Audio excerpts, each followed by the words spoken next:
Hello, hello. Here we are. I hope so anyway. We're supposed to be live right now. And let's see who is going to come in. And also let me see if there's... So I'm using, for anyone wondering, I am using a platform called Be Live to do this live stream.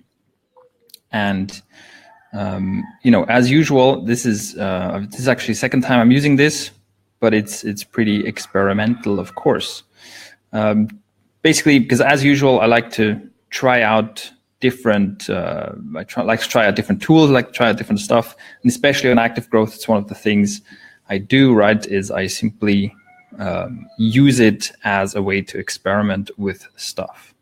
Now, let's see. We have a couple of things that I want to discuss today. And so let me give you a quick preview of that. I want to talk about, well, on the one hand, let's see. We can start with, so I want to talk about copywriting. Oh, and by the way, you probably hear a lot of roosters in the background. That's one of the features of where I am right now is that we have roosters running around everywhere. So I hope you feel that it enhances the soundscape while we're doing this. All right, so I want to talk about some copywriting. We did a copywriting challenge. And hello, yes, oh yeah, and go ahead and leave comments. Right, that's one of the things. I should be able to see the comments you leave and reactions you leave in real time. So, and that's part of the point. I want you to be able to ask questions, and I'll answer your questions. So, yeah, well, like I said, one of the things I want to talk about is copywriting. We did a copywriting challenge, and I saw the results of that, and they're a bit concerning. So, you guys need to work on your copywriting, basically, and I want to see what we can do about that.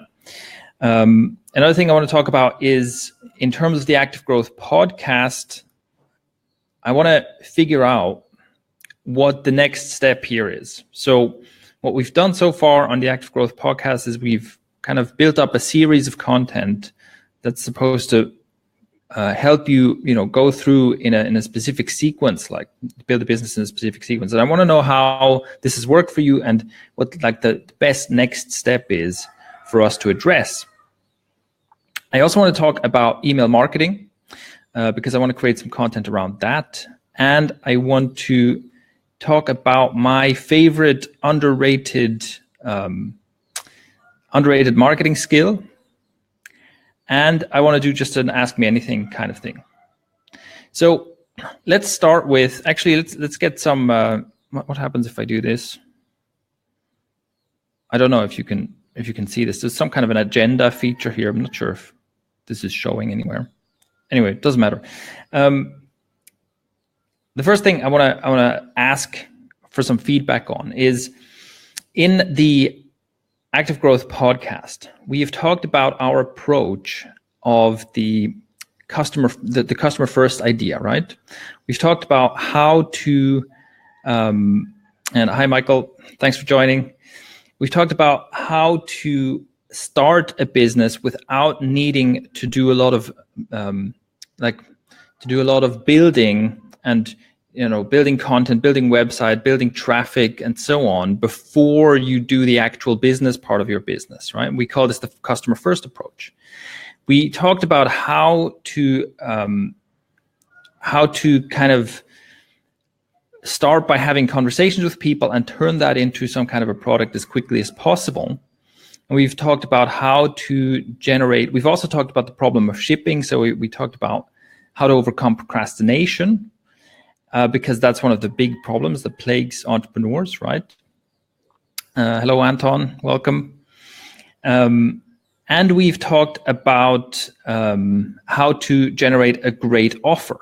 So how to make the thing that you end up creating based on this process, how to make that sound really juicy so that people actually want it, right? Now, I'm trying to figure out what the best next step in this series should be, like what the next thing is. And I have an idea for this, but I'd like to get some feedback from you, like in your entrepreneurial journey. I have two questions for you. First of all, have you been able to apply some of these ideas, like the customer first approach? Have you been able to put that into practice? And secondly, where are you in your journey? Like what's the next thing in your journey that you need help with, right? That we could do a series on. So I'm trying to validate my idea here. Yeah, so hit me up with the comments. Just write a comment right here on the live stream, and I'll be able to see that. So Ed says, can I show this? Maybe not. Ed says, how to be a boss is the question. Can you clarify that? I mean, do you mean like how to manage people? Or do you mean like how to be a boss at life?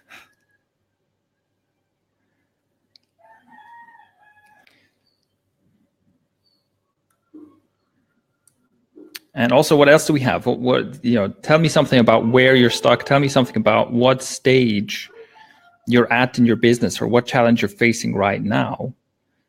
And just go ahead and leave a comment. That's part of the point, right? I really would like this not to just be me talking, even though I can do that too, as you probably know.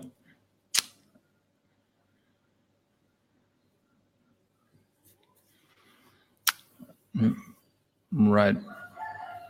Okay, so let's see. Mary says, I like it when you do the follow along with me as you teach. I mean, that's what I'm trying to do, right? I'm trying to teach where you're at, basically. But what would that mean exactly in your case, Mary? Like, you know, how do I do this follow along? Hey, John, thanks for joining. Nice to have you here. Okay, Michael says, I like to hear interviews with people that tell their stories about launching their first products. This is something I've started looking at. I'm trying to find people who have launched an information product kind of on a small scale. So I'm trying to find not the breakout success stories, right? Where it's like, oh, I made this course and now I'm a millionaire. I'm looking for people who've done this on a smaller scale, and the reason is that I think that, you know, in most cases, the breakout overnight success in most cases is mostly luck, right? They were just mostly lucky. And it's great for them, but I think that the more replicable thing, what I'm looking for is examples on a smaller scale. So what you're talking about there, Michael, that's something I definitely want to do. Okay, and Ed clarifies, I'm doing this all by myself. I need to know how to run it alone. So my focus with the ActiveGrowth stuff is generally on bootstrapping and on either solopreneurs or very small teams. So even though in my own, with Thrive Themes has grown to, you know, a decently sized company, but I know that that's not where most people are at. And it's also not really my specialty, right? I'm new at running a company with dozens of employees, don't have that much to teach about it. But the thing I actually specialize in is the smaller scale, the bootstrapping thing. So that's definitely no problem. Liviu says filtering too much information. So I think this is an important point. And our series on procrastination, Your Job is to Ship series, is the one for you. I don't know, have you listened to that? Because we go super deep into how to avoid the problem of too much information, chasing after information and stuff. Okay. Delegating is really hard for me, says Lisa. That's something that is actually kind of hard for me too, but that I'm working on. That's something we can definitely talk about. Let's see. And Sab says, I'm launching something smaller this spring, which would probably be on a smaller scale. Would it be helpful to share my experience? Yes, for sure. Yes, please reach out to us. You can leave a comment on the site, or you can reply to one of my emails, or contact@activegrowth.com. We'd love to hear from you. We'd love to hear examples. In general, this is super important. If you follow my advice, or you do, even if you don't, but you launch your own info product, you launch your own digital product, like, let me know about it. I want to hear your story. And I want to talk to you about this, and I want to feature your story. If there's something teachable about your story, I'd love to feature you on the podcast, love to feature you on the site as an example. So for sure, please get in touch, contact at activegrowth.com, get in touch with your story. I'm very interested in hearing your story. All right. And Anton, same for you. That sounds interesting. You know, if you have like this small scale launch, that sounds really cool. All right. Corbett asks an interesting question. How do you get people to interact in the first place? Have a B2B service, created a huge network on LinkedIn, but I can't get many people to interact. Yes. So interaction, this is an interesting point. And so there's two things about this. One is that it is getting harder to get people to interact, for sure, right? Because in general, people's attention is more and more being capitalized by the giants in the space. Most of us these days are slaves to this. We're absolute slaves to this. And this thing comes equipped with a bunch of tools that are meant to be mentally addictive. So online marketing has always been a battle for people's attention. And the big players in the space, especially in the mobile space, are winning that battle in a big way, right? Because they're getting people addicted. This is beyond just they have good marketing. In fact, they don't need good marketing. This is like tobacco, right? They're getting people addicted. So because of that, the average person, the average online person's attention is getting more and more fragmented. The attention spans are getting shorter, and it's much more difficult to build rapport and to get and keep someone's attention now than it was, 2 years ago. So, and even 2 years ago, it was not easy to get people to interact. But so how do you get people to interact in the first place? One thing is that you need to have patience, and you need to cultivate it over time.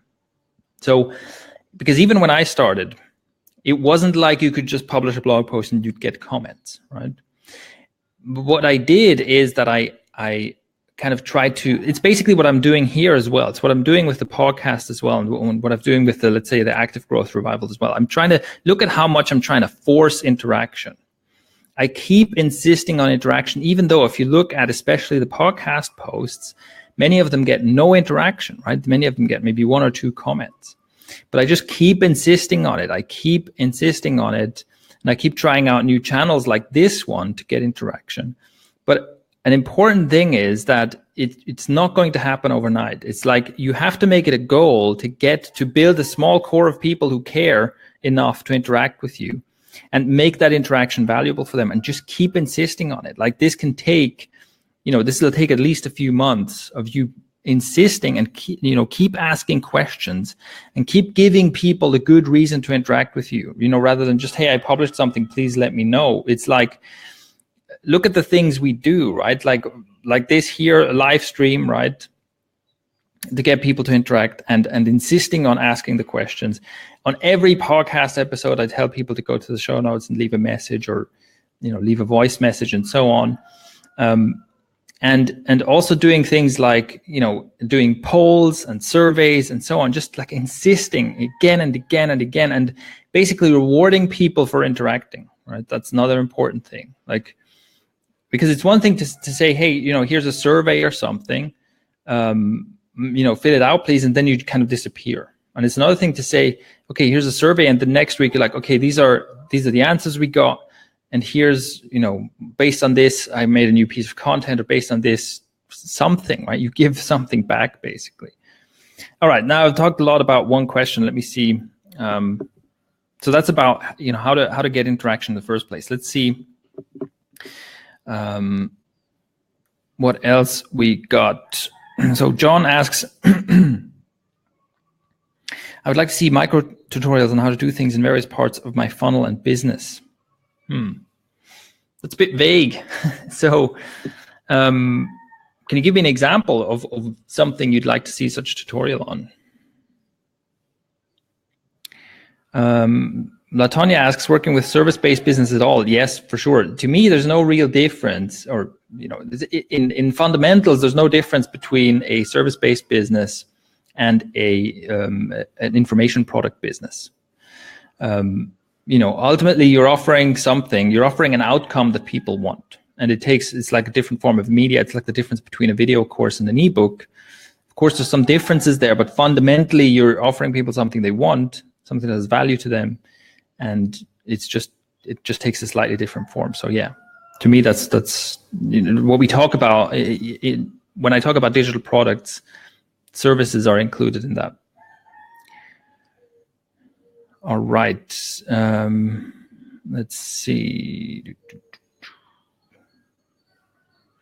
Right, so Nathalie says, we recently launched a platform in the Netherlands, still a challenge to get traction and substantial numbers of students. So yes, it's definitely difficult to get that initial traction.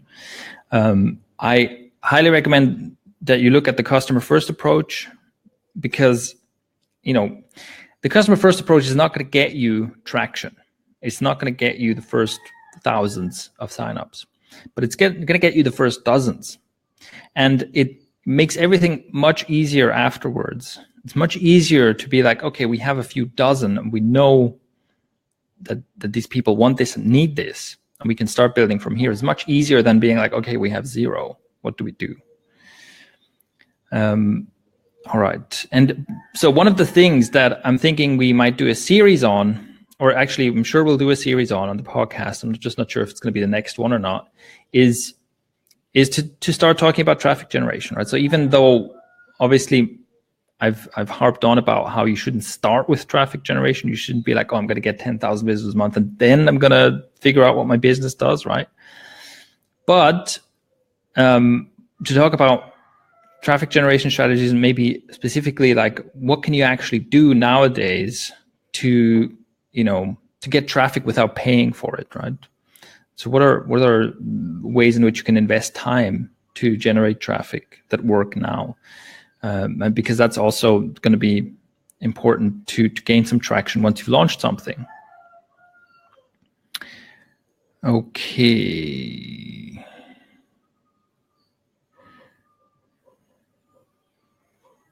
All right. Anita says, I'm just starting out. I'm trying to figure out if Thrive Themes is right for me, if I should start selling out a few downloadable on Shopify. Okay, so Thrive Themes versus Shopify. So we don't have an e-commerce feature specifically yet, and we don't really focus on e-commerce yet.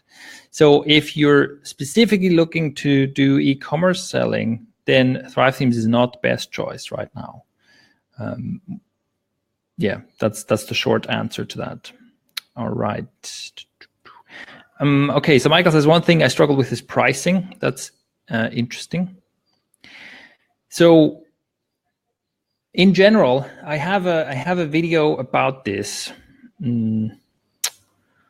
on Thrive Themes. So if you search for Thrive Themes pricing mistakes, you should find this post that I'm talking about, in this video I'm talking about, where that's a pretty good summary, I think, of how to think about pricing.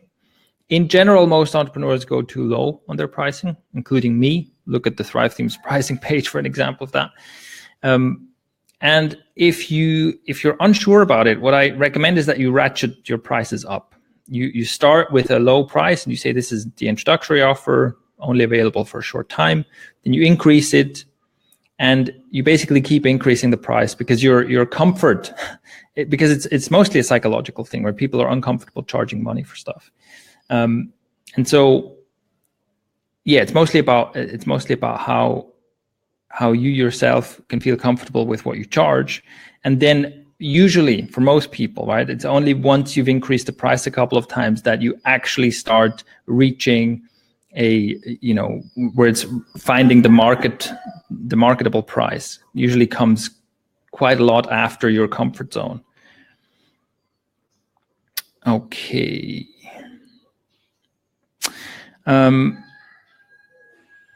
Another question is, how do you recommend we connect with our target market on Facebook? So the only thing I can say to that is that, the only thing that I systematically do successfully is to buy ads, right? We spend a decent amount on Facebook ads, and we have a setup that, in fact, I don't understand the entire setup anymore, because we have a Facebook guy basically in the company who specializes in this, but we have a setup by which we heavily use lookalike audiences and retargeting, meaning that we run, we let Facebook decide what our ideal customer looks like. And we run ads targeting new people in lookalike audiences, to try to get them to engage, try to get them on the site, and then we retarget them.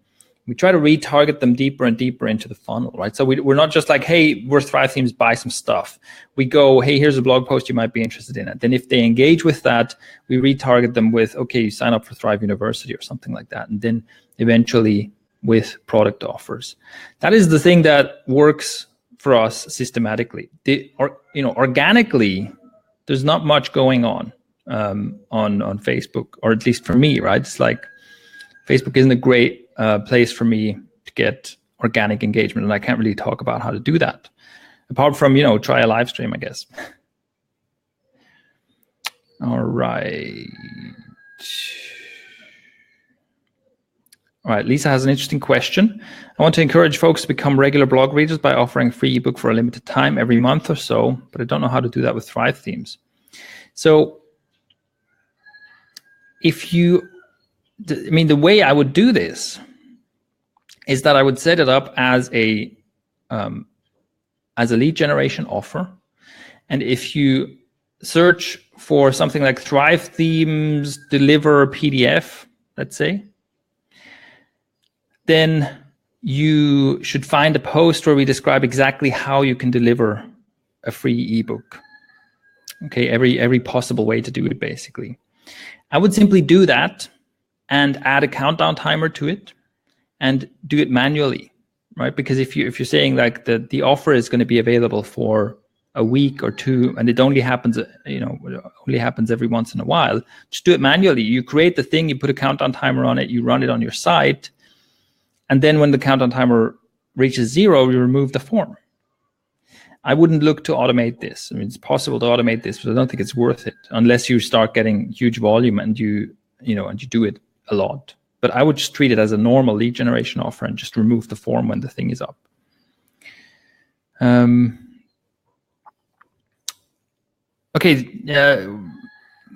the question, will you review my website? So what we've done with website reviews is that because we got basically too much demand for them, what we did is we made it so that it's only available for members. So you have to be a Thrive member. And as a Thrive member, you can sign up somewhere. You'll have to ask, I don't know where the page is actually. You might be able to find it actually when you log into the members area. I think you might find the link there in the sidebar where you can submit your site for a future website review. But we can't, we have a huge list of people who want their website reviewed, and we can only do so many, right?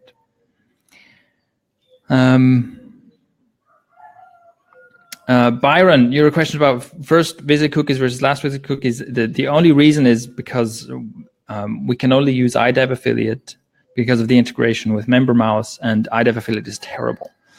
It's just terrible. It's the worst. I wouldn't choose that otherwise. All right.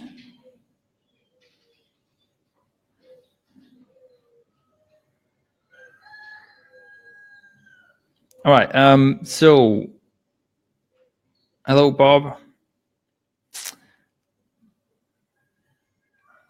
So, okay, let me tackle a short question first by Angelo. What's your take on chatbots and messenger marketing? I think that the fact that Facebook is pushing it so much is bad for the space. So there was a huge opportunity in messenger marketing before this happened, and now it's basically already oversaturated, right? I think what I see happening right now is that email marketing is still probably the most powerful channel, but the effectiveness of email marketing is steadily declining, and it has been for years, right? But I think what a lot of people were hoping was that email marketing would be replaced by something else, which it hasn't been. So messenger chatbot marketing are not like email marketing at all. I think what's happening is that, again, it's just a fragmentation. It is harder to reach people on every channel. And I think that, chatbot marketing is going to be the tallest spike ever. It's going to be effective. And we're probably still riding that wave just now, but it's going to crash so hard because, there's instantly going to be just a deluge of these messages coming at people. And then it loses effectiveness. I think this is not going to, I wouldn't invest a lot in it, basically. And in general, it's just, it's just one channel where you can try to reach some people in a sea of distraction, right? But yeah, I'm not super bullish on it in that sense. All right. So we've got a lot of questions here. One is, do you have any advice for pre-educating your audience before launching a book about a new idea? So I would just stick with the good old product launch formula. I think that, there's a reason why it's so popular. And really, if you take your content and you think about two things. One, what are things that people need to understand before they can appreciate my offer? And two, what are some things that I can tell people? What are some like freebie teasers that I can give people, that don't take away from my product? And you turn that into two to four pieces of content that you release over the space of like 2 weeks, and then you launch your product. This is great.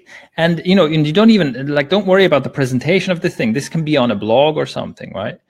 But this basic formula of two to four pieces of content that educate people. And again, the two questions I ask here are, what do people need to know before they can appreciate my offer? And what can I give away, basically? What information can I give away for free as a teaser or to help people appreciate the value of this? All right, what next? How do you prioritize and plan? How do you decide what to focus on to grow your business? All right, this is an interesting question. So there's many ways to do this. Let me, because also this question can mean many things, basically. Let me tell you one of the things that is useful to do is you can create a simple matrix where you, on the one axis, you plot how much time and resources is it going to take to do this. And on the other axis, you plot what's the potential impact of this. So if you think about all the things you could do in your business, that could be, features that you build for your product or marketing strategies that you want to try out or things like that, right? You simply estimate how much time does this take and how big is the potential impact. And then you want to do things that are in the quadrant of the least time for the most impact, and you want to avoid things that are in the quadrant of the most time for the least impact. That's one method to use, and it's basically about guessing, right? You can't know for sure, but you can make an educated guess.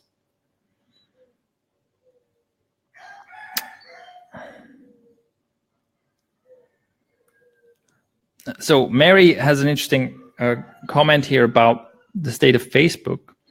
So 3 steps. Number 1, Facebook went to war on clickbait articles. Number 2, next, they nuked meaningful content that provided relevant information. And number 3, now less videos and more family pics in your already anti-business newsfeed. That's interesting. I don't know anything about this, of course, because I don't use Facebook, but I think that's a good point. And that's one of the reasons why I always insist on not being dependent on these platforms, right? Because exactly this kind of thing, Facebook suddenly decides, no, you know what? We don't want this business stuff anymore. And you're just at the mercy of them, right? And this is why I say it's so important to build your own platform. I can tell you that most people who are here right now watching this are here because they got an email from me and not because Facebook decided to show the stream to them in their, in their feed. So that's, yeah, that's why I'm all about your own platform. Pinterest, no idea. Don't ask me about Pinterest. I have no idea about Pinterest. Okay. Lewis, very specific product question. We don't know. We don't have a feature like that planned for the moment. All right. When are you planning to present the new Thrive theme? Well, this month, hopefully. This month we'll be able to present it. At least as a teaser or a preview, right?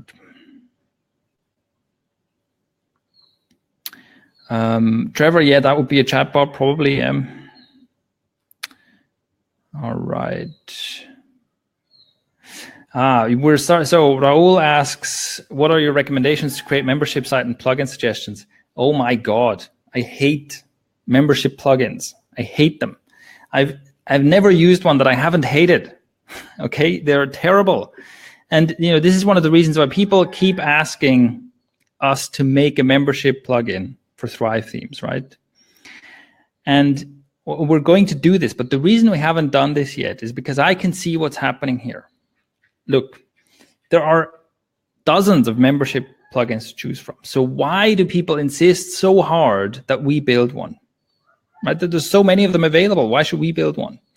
It's because the experience people have with membership plugins is that they spend a lot of time trying to pick one. They usually spend a lot of money on one.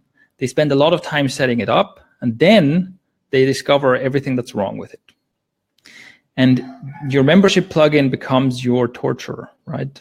And then you're tied into it. It's very difficult to switch. There's a great cost of disconnecting, right? So most people end up with this system that they hate. And that's why they want us to build one that isn't like that. And I want to build one that isn't like that, but it's not easy, right? This is something that dozens of good companies have failed at.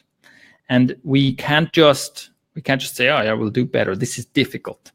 So this will be a long time before we do this, because we have to find a way to not be like that. And it's difficult. We'll see. Here's another interesting question. What's your favorite info product format and why? My favorite info product format is a video course. And why? I think video is a great medium to teach. I'm also a better presenter than I am a writer, so it's also a personal preference, right? And I also think that it's easier to keep people's attention with video, and there's a perceived value that's higher, right? Mainly because of books, really. If you sell a book, the expectation is that it costs like $10 to $20, right? And a video course is something you can sell for more money, even if it's the same content, basically. Do you think video content will kill written content? No. Writing is going to prevail for sure. But I do think that, it's interesting. I've been doing video for a long, long time, right? And I've always talked about this as is one of these advantages. Most people don't want to get on a camera. Most people basically have stage fright, right? And also people are intimidated by the technicality of making video, which it is more complicated, right, than writing. And so this has always been an advantage. It's like, most people avoid doing this, so I'm going to do this, right? And use this as an advantage. I think that advantage is shrinking because it's getting easier and becoming more normal, right? But it's still there. So I still say, that do video, learn how to do video. It's a great advantage to have that. But having said that, writing is going to be around, no doubt about it. Al asks, I'm hearing more and more about Instagram. Are you using it? No, but I'm just not a social media kind of person. I might actually. I'm trying to find the right way. I'm trying to find a system by which I can use social media the right way without just spamming it. I don't, most automation tools just spam all your social channels. I don't think that's the right way to do it. So I'm trying to find a better way to do that. And if I find a really good way to do that, where I can spend very little time on social media stuff and still and get results from it, then I might use Instagram as well. But I'll let you know how that goes. So Brian asks, do you advocate building your email list so you're not dependent on Facebook, SEO, etc.? Yes. And not just your email list. Think of it as, I mean, your email list is the most ownership you can have over the right to contact your audience. But think of it as building, look, the 1,000 true fans. This is what it's about. Get 1,000 true fans. Build an audience of people who want to hear from you. And email is going to be one of the ways, but it's more about, you know, if you think about what can happen if you're dependent on SEO, right? You get all this SEO traffic. Google makes, you know, turns one little dial in their search algorithm, and all your traffic's gone overnight. This happens all the time, right? The problem is, and I used to have this, I had niche sites that were rubbish, that ranked in Google, that got a lot of traffic and made a lot of money. And then with one of the Penguin, Panda, whatever updates, it just all disappeared. And these websites went from having a lot of traffic to having no traffic, because nobody wanted to go to these websites. They didn't have an audience, right? They had this incidental stream of traffic borrowed from Google, but nobody cared about these websites. Nobody cared about, you know, the pen name authors that were represented on these websites. They didn't have an audience. So think of it as, it's not just about having a mailing list. It's about having an audience of people where, if you're, you know, it takes Thrive Themes, right? ActiveGrowth isn't a great example right now because the audience for ActiveGrowth is small. And we'll see how that goes over the course of the year, right? But Thrive Themes has a pretty strong audience right now. If Thrive Themes disappeared from Google search results, and if on, you know, Twitter and Facebook, the algorithms change to our reach basically goes to zero. Even without email, there'd be a lot of people who'd be like, where's the Thrive Themes blog? This was awesome. I want to learn from this. And they would find us. They would find a way to find us, right? Because they relate to us. They care about us. We've been valuable and helpful to them. They've got a Thrive University account. They log in there to get free courses. Like, people would find a way to find us, even if the platforms, even if we disappeared from the platforms. That's what I'm talking about, right? And yes, email is a great way to do that. Email is a great way to reach people, but it's about the principle of having these fans, having people who want to find you. Okay. WP Fusion. Okay, I'll have to look at that. Is that a membership thing?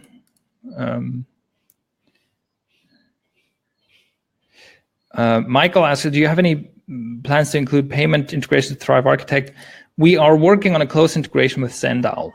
Sendal is a solution I quite like, and that's going to be like our first step into making you independent from the shitty membership plugins that are out there, is a Sendal integration. But it's early days. I'm going to be testing it out on ActiveGrowth. I'm going to be selling some stuff on ActiveGrowth to test that out. Okay. Angelo has an interesting question. What are some bad recommendations you often hear in online marketing? Look, the most common bad advice I hear is about chasing trends, right? It's the kind of thing where someone comes along and says, oh my God, Instagram is so hot right now. You have to, like, you know, go all in on Instagram. And by the time you hear this, the wave has passed. Because when a new platform emerges, there is a window of opportunity, right? And where you can get in and you can make a big splash and you can get all this reach. But once people start talking about it, that has already passed, because the reason people start talking about it is because they see the early adopter wave and they see the success that these people have had. So now if you get in now, you're already at a disadvantage. You don't have the first mover advantage. The platform is already, you know, suppressing organic reach because of the influx of new people. And you're basically getting in on the tail end of what it would have been a good thing. And that's not to say that you can't be successful on these platforms, right? But when you look at this kind of thing, when you look at the trend chasing, it's almost always based on these examples of breakout successes, which is what I call a superstar business, right? So on Instagram, for example, yes, there are people making tons of money on Instagram, you know, influencers, right? get paid a lot to shield some product on Instagram, to take a picture with this, this protein shake, or take a picture with this bag or whatever, and we pay you a ton of money. But it's only the superstars. You have to be a superstar. And so if you look at like the income to follower distribution, it's like this extreme curve, right? Where almost like 99.9% of Instagram accounts make almost no money or a pittance. And then the tiny, tiny sliver of the highest followed accounts, the superstars, make all the money. And I don't like to go into this kind of competition, right? I like to go into a space where I can be number 10 and make a good living. I love this kind of thing. Look, I love this kind of thing like Thrive Themes, right? Thrive Themes isn't even a market leader in the WordPress space. And most people don't know what WordPress is, right? You go on the street and say, I have a WordPress company. They don't know what you're talking about. So it's like I'm in a space where I can be so far from being a superstar and still have a very successful business. That's what I like. And usually this kind of thing where it's like, oh my God, here's the latest thing, get in on it, is not like that, right? And I don't go in for stuff where I have to be a superstar.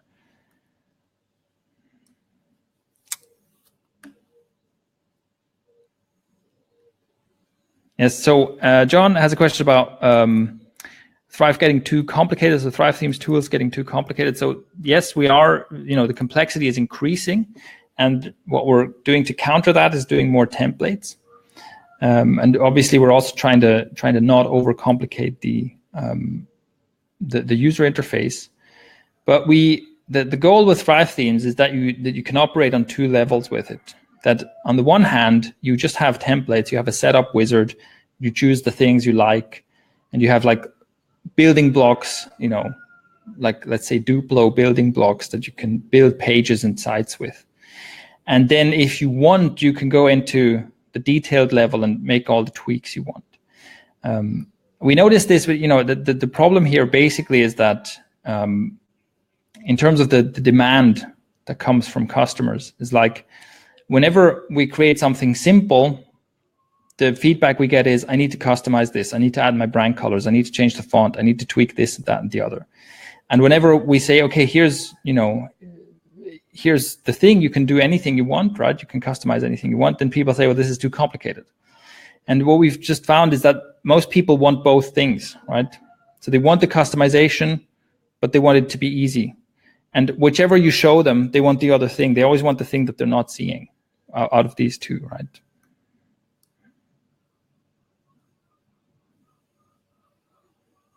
Thank you, Rick. That's great. I'm glad to hear that.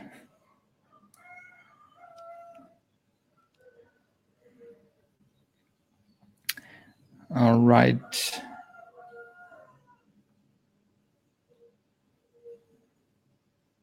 Okay, another question about Thrive Themes real quick.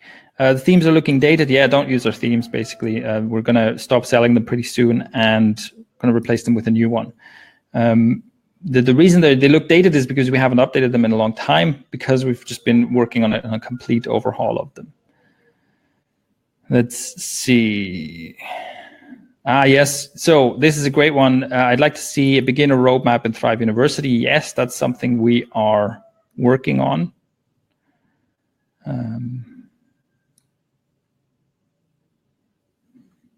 Okay, and Michael, about Thrive Headline Optimizer, that's an interesting point. It's an interesting point. We don't have any plans for improving Thrive Headline Optimizer in the near future. We'll see if we can fit it in somewhere, but we have pretty big stuff. We have pretty big plans for this year already. All right, so let's love the rooster, says Michelle. It's pretty good, right? I don't hear it anymore. It's just all day, so I don't hear it anymore. All right, so we've done a lot of Ask Me Anything. Let me get to some of the other things I wanted to talk about.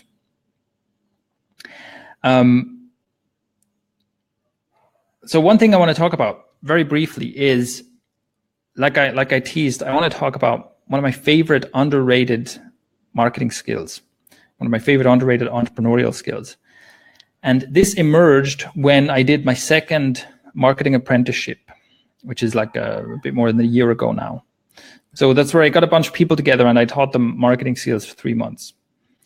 And what emerged, unplanned, what emerged there was that the number one thing that we spent most of our time working on was communication skills.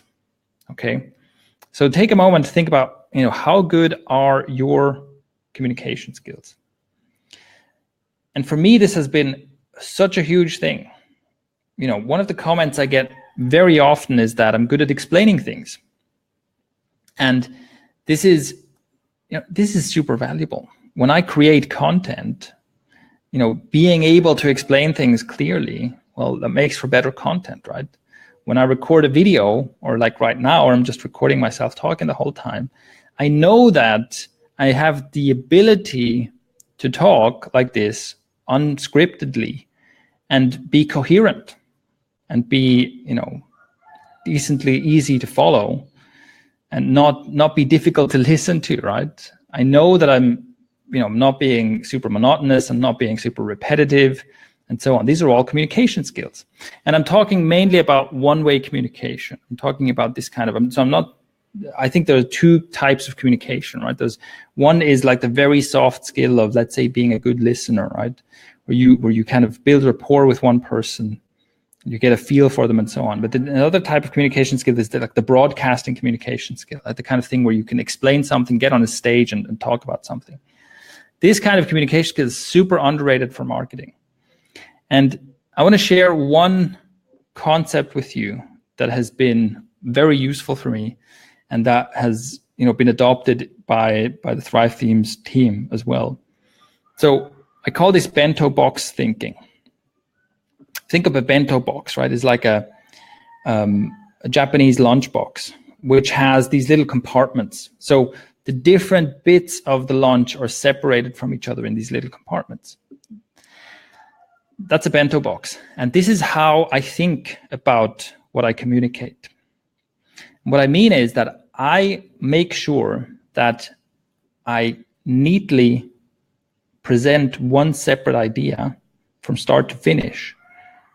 That's one box before I move into the next box. So there's two aspects to this. The first is that before I start talking about something, or before I write a piece of content or make a video, I create these boxes in my mind, or I'm like, okay, these are the 3 to 5 major points I want to make. And then I make sure that I start with the first one and I complete that thought. And then I move on to the next one and I complete that thought, and I move on to the next one and complete that thought. And when I've covered all the boxes, then I'm done. So that might seem really simple, but it makes a huge difference because it counteracts 2 problems that most people have in this type of communication. One of them is that the mind keeps jumping back and forth between stuff. And so your communication becomes frazzled. You start communicating an idea, your mind gets sidetracked, you jump onto the sidetrack, you explain that for a bit, then you realize, oh, I've been sidetracked, you jump back on the main track, your mind wanders again, you jump, and so on, right? You keep jumping back and forth, and for your audience, it's like, what's going on? What's this about, right? It's very difficult to follow. Counteracts that. And the second thing is avoids rambling, because that's another huge problem that people have, is that they start talking, or even they start writing, and they don't know when to stop or how to stop. And so you just keep going and keep going and keep going. And so having this from the outset, being like, okay, here are the 5 things I want to explain, and then explaining them clearly and coming to a conclusion, that makes a huge difference. That makes a huge difference to how you communicate. Now, one thing you can do, if you're interested in learning more about this, is you can watch how I communicate. And for example, look at how often I announce how many points I'm going to talk about. In fact, in the last 2 minutes, I've done it twice, right? Where I say, here are the 2 things I'm going to tell you about this. There are 3 points I want to make about this. I announce, and these are the boxes in my mind, right? As soon as because this is how I think now, like as soon as if I read a question here, my mind immediately goes, okay, which are the boxes you need to cover here? And as soon as I know, oh, I have 3 boxes, I announce it. I announced, here are the 3 things I'm going to tell you. Because it makes it easier for me as well, right? It makes it easier for me to be like, okay, these 3 points, and then I go through the 3 points. But it's also easier for my audience, because then you already know that you're not just going to listen to me ramble for 50 minutes. You know that, okay, I'm going to give you 3 things. Hopefully these 3 things are going to be useful, and you have some sense of where you are in the length of my presentation. That's one of the great things about a list, right? I get into point 2 and you're like, okay, we're about halfway through now, right? So I don't try your patience so much. So that's the concept of bento box thinking. And it's one of the things that I might create a course about or something like that, because I do think it's just a massively underrated marketing skill. I have no idea if I can sell this. I don't know. I have several things like this where I'm like, oh my God, people need to know this. I don't know if anyone's going to buy this, right? And I'm a bit conflicted about it, because on the one hand, I would like to create things that are like model products, or you use the process, you hit the nail on the head and you sell the thing, right? So that I can basically like, look here, I'm walking the walk, right? I'm doing what I preach.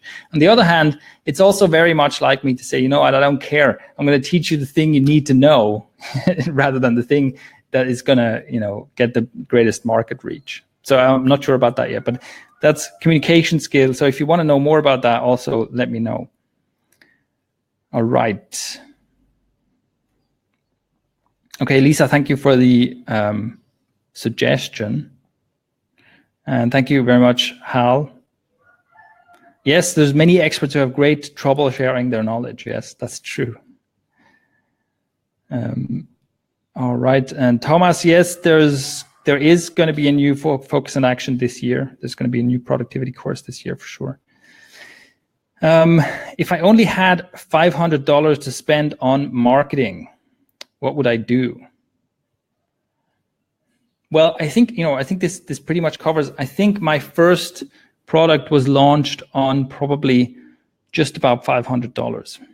And what I did was I spent some of it on a membership plugin. That was the most expensive thing I bought. And I spent, what money did I spend? I think I spent a small amount on some traffic generation, but unsuccessfully.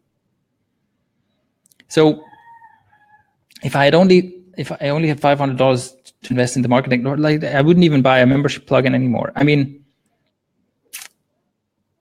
I would probably put it into traffic generation these days. I would probably use the customer first approach, and I would, if necessary, I would keep most of the $500 as a budget where I can reach an audience, right?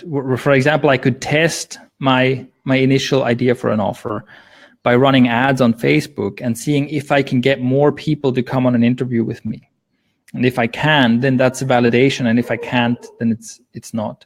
But basically, yeah, for $500, I would use the customer first approach and spend basically nothing until I have some validation. And I would probably then just put, if that's my budget, I would put most of that. I would buy some tools, right? But I wouldn't buy an expensive tool anymore. So maybe I'd sign up for something like Sendal, right? Which is like $24 a month. So I'd sign up for something like that. And I would use the budget once I have strong validation to build a bit of an audience. I think that's what I would do these days. All right. Okay, Julian agrees with me. I think you should teach us what you think we should know and not what seems sexy and cool. I mean, like I said, I'm a bit conflicted about it, right? Because I don't recommend that people kind of ignore the market and just do their own thing. I have the luxury of being able to do that because I don't need to make a living off of my courses that nobody wants to buy, basically. But also, I mean, it could also be a bit of a marketing challenge, right? Like, can I get people to buy this thing? I have several ideas for things where I'm like, I want to teach this. I just don't know if anyone wants to buy it, but we'll see. All right, let me ask. Well, there's 2 more things that I want to talk about here. One is copywriting. So we did a copywriting challenge where we talked about on the podcast, we talked about a system for how to write copy, and specifically a system for writing headlines. And then we challenged people to send us like, what's the word? Controversial headlines, basically, right? Headlines that would ruffle some feathers, because that's one of the things you have to be able to do, is like you have to be able to push some buttons, right, with your copy. We're like, okay, send us some shocking headlines. And the results we got were not good. Not good. So most of the headlines were not very interesting, and many of them were basically simply talked about subject matters that might be controversial. So it's like, I don't know, how to burp the alphabet, right? But that's not the point. The point isn't to talk about subject matter that might that some people might find inappropriate. The point is to talk about whatever your thing is, to talk about an uncontroversial thing in such a way that it's polarizing.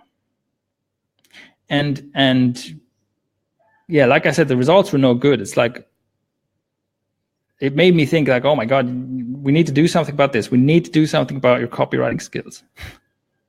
And I'm basically just generalizing. I mean, obviously not everybody took part in this course, but if the sample of headlines we got represents the copywriting skill level in my audience, then there's a huge problem here. We have to do something about this.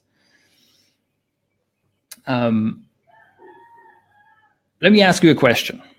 Like, have you, in the past 12 months, spent time deliberately practicing copywriting? Deliberately sitting down saying, I'm going to do this to get better at copywriting. And have you, in the last 12 months, spent any time learning about, studying copywriting, reading a book about it, doing a course about it, something like that?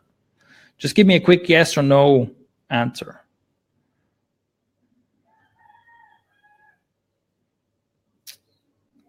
Okay, we've got 2 yeses so far. I'm just going to assume that everyone who doesn't answer is a no then. Okay, there's more yeses. I mean, that's looking fairly good then. Jason says not nearly enough. Yeah. And again, like, I'm not. Okay. And some no's. Okay, so we're getting a fairly even mix. And I'm simply asking to kind of gauge, to gauge the space here, right? To get an idea of what people are spending their time on, and what's important to people, and so on. All right, so it seems to actually pretty even. It seems like a pretty even spread between yeses and nos. Okay. And so this is something I don't have, I don't know what to do about this yet. Of course, I could do a copywriting course, but I want to do something faster than that. I want to do something more immediate than that, because I really, honestly, like, I saw these headlines and was like, this is an emergency. We have to do something about this. And I'm trying to think of what we can do to make this more accessible. Like, what is, because I understand that not everyone is going to be like, okay, I'm going to spend 2 hours a day for the next month practicing copywriting, even though it's probably a good investment of your time if you do that. On the other hand, a lot of copywriting advice is bad. So yeah, it also depends on how you spend your time. But anyway, I want to do something that is as immediate as possible. It's like an intervention. Here's what you can do to get your copy to the next level. We have a copywriting course on Thrive University, but it might be members only. I'm not sure.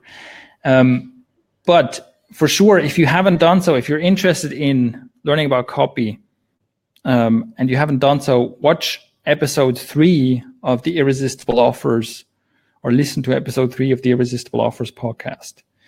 I think that might be episode 16 or 17. I don't know. Anyway, one of them. So, and I think it says something about copywriting in the title. Listen to that if you don't if you haven't listened to it yet. I lay out the steps that I think lead to better copy there. But yeah, so copywriting is something on my mind. I want to do something about that. All right. So there's a lot of stuff has come in again. Let me see. Yes, I could use quiz builder. Yes, storytelling is a big one. I'm not a great storyteller, but it's something I'm very interested in. I hope that in 5 years from now, I'll be a good storyteller. Maybe we'll see. Yeah, and so Trevor makes a good point here. So Dan Kennedy advocates that you basically simply copy a good copywriter's writing. So you look at a really well-written sales page or email or something, and you simply copy word for word what they wrote. And yeah, that's an interesting exercise. Just copying someone else's writing word for word can improve your own, can change the way you think about writing, because it's like when you copy it word for word, you think about it more deeply than if you just read it, and you start seeing some patterns in there that maybe you've never seen before. So Shane, do you keep a wolf as a pet? No, I mean, I don't know. Are you referring to the rooster? There's a rooster here somewhere, or actually there's many roosters here. I don't know. Does he sound like a wolf? He'd be very proud to hear that, I'm sure. Yes. So Lisa, that's interesting. So Lisa says,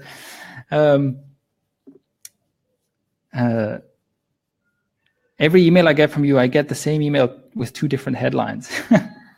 So you must be signed up to the mailing list with 2 email addresses, because I run an A/B test on every email I send out, right?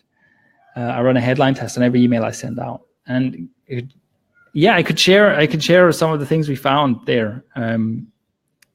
There's often a fairly clear winner, although what happens also with, but yeah, we can talk about that. So what happens with headline tests is often that there's a clear winner, but once so you test 2 headlines on a portion of your list, and then you send the winner out to the rest. And usually sending the winner out to the rest will even the scores, right? Because now the better headline has been sent to more people, has been sent to a longer tail of people, and it kind of brings the scores even. So sometimes afterwards it's difficult to tell what the result was during the test. But we have found some interesting things. We'll probably publish that in some way. All right. And so 2 people have commented that for this copywriting exercise we just talked about, you should write it out by hand, right? Not just not type it, but write it out by hand to make it more effective. That's interesting. Yeah. All right. One more thing that I want to quickly talk about is email marketing. So like I said, email marketing is still basically the strongest marketing channel, I think. And it's still like the most ownership you can have over your audience. Now, we're going to produce some more content on email marketing. Because I think that the potential of email marketing is still great, and most people are not using the tools they have to great effect. So we want to talk about some email marketing strategies and share some templates, like some follow-up templates and things. And I would just like to, again, just like ping the audience here on what's going on, right? Like, tell me about your current status with email marketing. So tell me about, like, for example,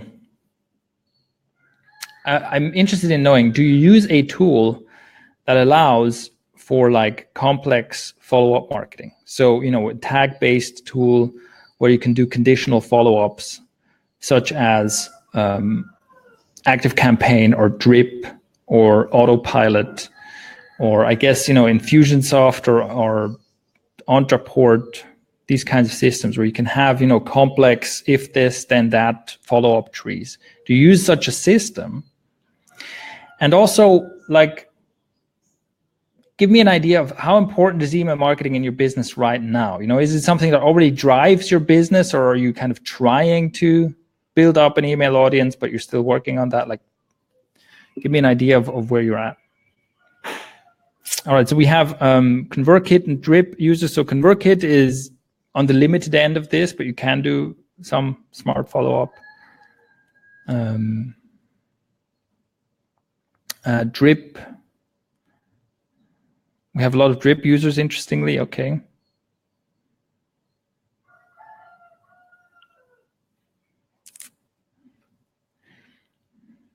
And give me an idea of give me an idea of where you're at in terms of, are you building an email audience? Are you kind of starting with it, or do you have an email audience? Is it already driving business for you?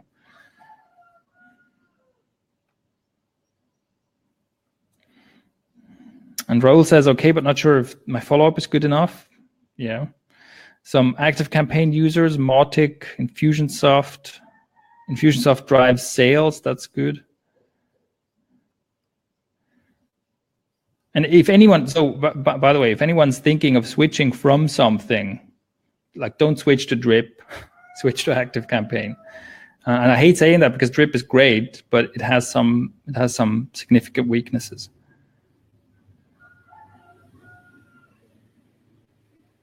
MailChimp, HubSpot, right? So MailChimp is an example where you can't really do any smart follow-up, right?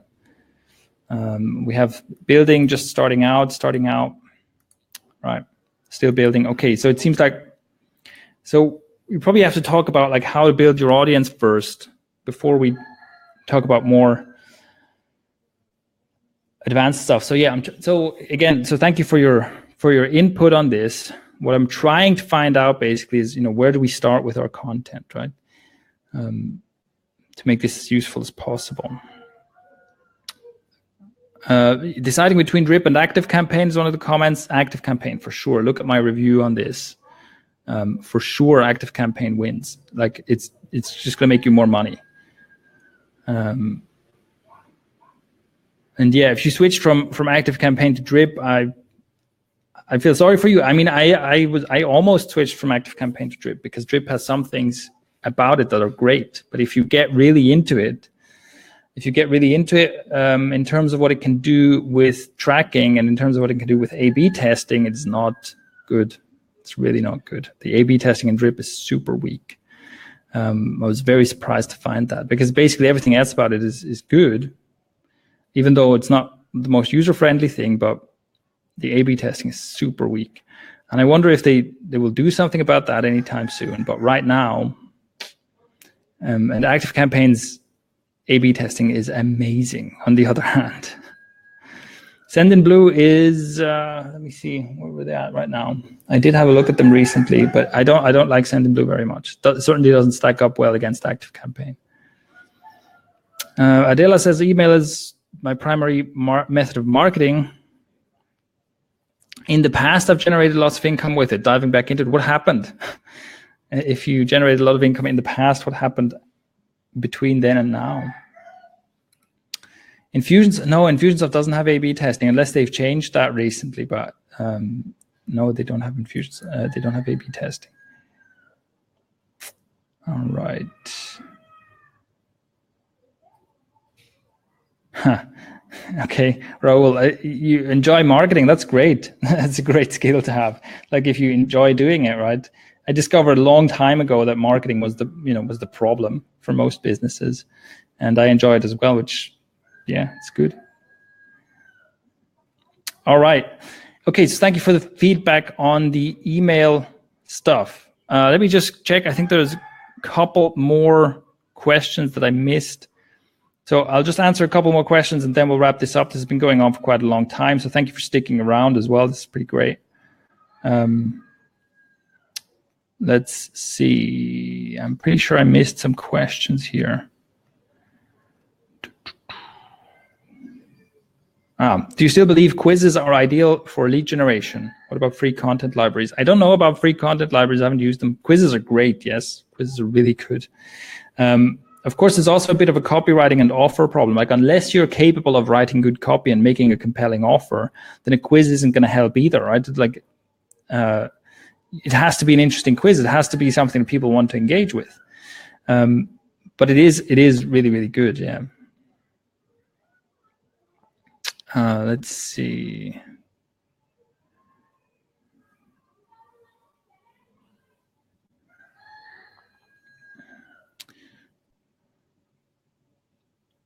Okay. Yeah, I'm not sure if I. Right. So Thrive Themes Thrive Themes is about to have good A/B testing. That's the next thing we're going to release, coming very soon. We were already beta testing that, and we'll have more on that very soon. But A/B testing on your website is different from A/B testing in your email, and A/B testing in your email is also very important.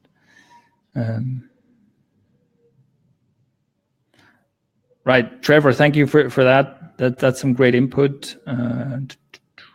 What 3 books do you think every entrepreneur should read, and why? There's more than 3. If you go to ActiveGrowth.com, there is a recommended link in the top navigation. So if you go to recommended, there's actually a list of books at the bottom that I recommend you read. And so I'll tell you that it's difficult to pick. What did you say? 3? 3. It's difficult to pick 3. I have more than that here. Let me give you some of the top ones. Nail It Then Scale It. Nail It Then Scale It by Nathan Furr and Paul Ahlstrom is the best practical guide on how to do kind of the lean startup type thing. Customer development, like validating and building a business like that. It's the most practical book I've seen on that topic. I also have The Lean Startup by Eric Ries on my recommended list, but it's that's the classic. I think if you read Nail It Then Scale It and you take action on that, you don't actually have to read The Lean Startup anymore. Competing Against Luck by Clayton M. Christensen is very interesting. It's a framework of how to think about what you're doing with your business, right? Like how to think of your business in terms of the job it does for people rather than whatever the specific feature is that it has. But another one that I think is very important is Profit First by Mike Michalowicz. Profit First by Mike Michalowicz is very interesting because it talks about the problem that a lot of entrepreneurs have is that they become slaves to their own business, right? So that the 2 most common types of entrepreneurs you meet is, number 1, the person who isn't an entrepreneur yet. So it's someone who's in the starting phase, right? They want to start something, and they're either they have only just started or they're perpetually in the starting phase, right? It's I have this idea, I'm working on this website, but it's not published yet. I'm working on this product, it's not done yet, and they haven't started yet, right? And the other most common type of entrepreneur you meet is someone who's basically a slave to their business, who's yes, I have a business, generates income, and I'm my own boss, but also I work 20 hours a day and I'm stressed and I've had 3 heart attacks this week, right? And the Profit First book talks about this problem, about what you can do to avoid falling into that trap of becoming a slave to your own business. So those are my 3, right? But again, go to activegrowth.com, click on recommended to see my whole recommended reading list. But I would say those are my top 3 picks. Nail It Then Scale It, Competing Against Luck, and Profit First. Read those, take action on those, make a huge difference.